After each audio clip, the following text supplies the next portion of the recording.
Chiles Rellenos is a Mexican classic. It's a stuffed chili with a wonderful picadillo in the middle and an egg coating on the outside, which is golden and delicious.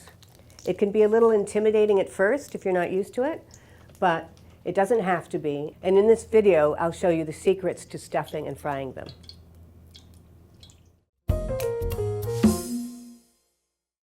So here I have my roasted chilies that I've done on a gas burner, but you can also do them under the broiler as well. I have them steaming here for 15 minutes to help separate the skins from the chili. And as you can see, the stems are covered with foil. I've done that while I've roasted them so that the stems stay intact. It's very important for the chiles rellenos that you can hold it by the stem when you dip it in the batter. So that's just a nice precaution. We're going to clean the chilies now, and you can either rub it off with your fingers like this, or sometimes it helps to have a paper towel. If you rub like this, it kind of comes off with the paper towel. Okay? You don't have to get every last bit of skin off, but most of it. So now that I've peeled the chilies, I'm going to open them and clean the inside. First I have to make a slit to open it up. I can just take this foil off. I don't need that anymore. Careful not to hurt the stem when you take it off. There we go. So see if there's a natural slit already and use that if there is. If not, take a little paring knife. Make sure not to cut through more than one side of the chili, and start about ½ an inch from the top and go to about ½ inch from the tip. That's ideal. Open it up, and you see there's a seed pod inside, and it's attached to these veins along the edge. We want to cut those out because that's what contains the heat. We want to cut the seeds out because we just don't want those. And it's easier to do with scissors, I find. Just cut right through the pod, take it out. Sometimes the veins come with it, but be careful with tearing the veins out because it can actually open the chili if you're not careful. But using scissors is another way of doing it. So I'm just getting any remaining seeds out. And if you want, you can give this a quick rinse to get rid of the excess seeds, or go over it with a paper towel. I try not to rinse it too much because you're sort of rinsing away some of the chili flavor. Poblano chilies vary a lot in heat. They can be hot, they can be mild. Often it's a little hard to tell. Sometimes your fingers will feel a tingle if it's hot. Sometimes if you smell it, you can sort of smell the heat. Try it and you'll see what I mean. So now that's clean and it's ready to stuff, and we'll do the others the same way.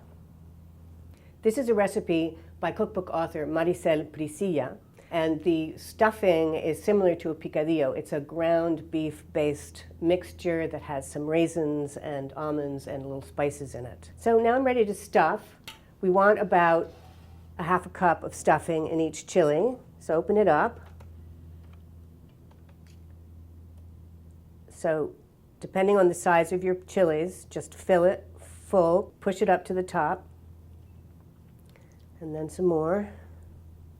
So it's nice and full, and it sort of helps the chili regain its shape. Then just press the edges closed. They're not going to overlap, but you can sort of reshape the chili. And if you have any tears, then do the same thing. Just close them like this. So we're just going to arrange them on a baking sheet so that they are ready for the next step.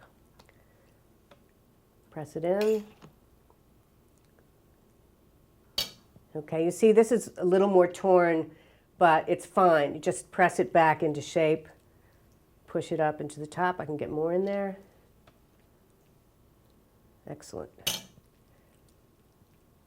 Okay, close it up. The coating on the outside will help it stay closed.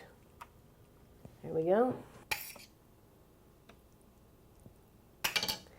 If you do have one that's torn at the bottom, just don't stuff it right to the bottom.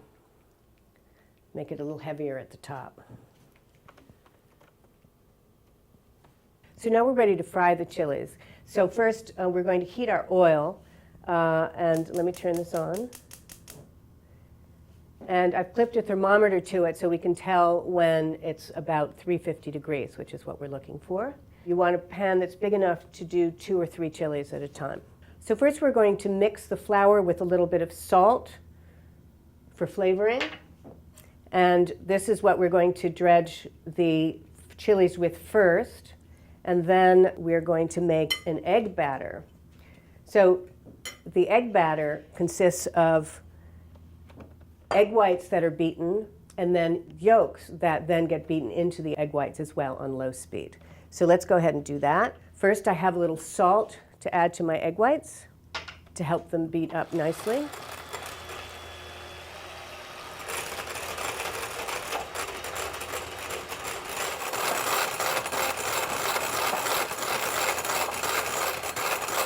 We're looking for soft peaks for the egg whites. That looks good. And now we're going to add the egg yolks and slowly beat them in on a lower speed so they also become part of this fluffy coating.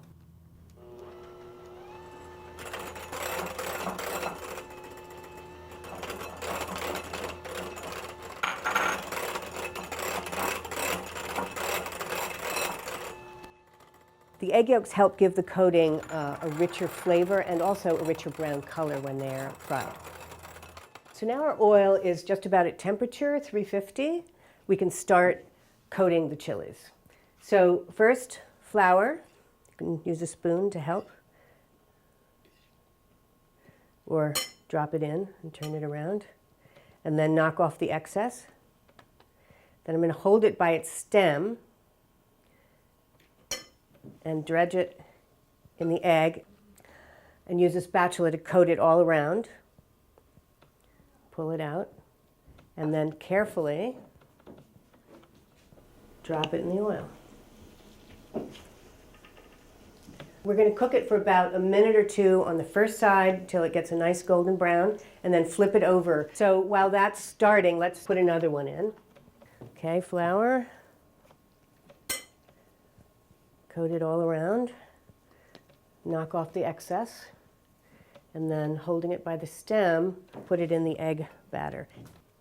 Coat it with the spatula all over, and then into. So we'll just do 2 for now. Let's see how the first one's doing. It'll take about a minute for the bottom side to turn golden brown. Then you just want to turn the chili over carefully with tongs and a slotted spoon so the other side can cook too.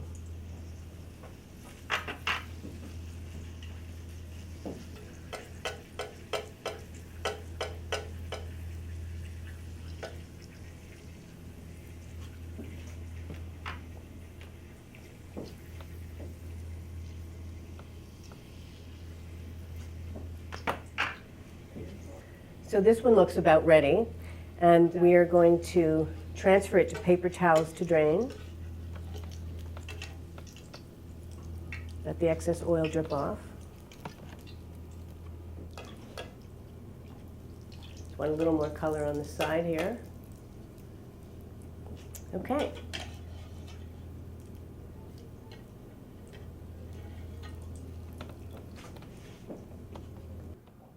So now we're going to let them drain on paper towels, and then you can keep them in the oven to keep them warm while you fry up more batches of chilies. So when all the chilies are fried, you want to serve them with a tangy, bright, roasted tomato sauce. The sauce should be a little on the thin side, so it spreads on the plate.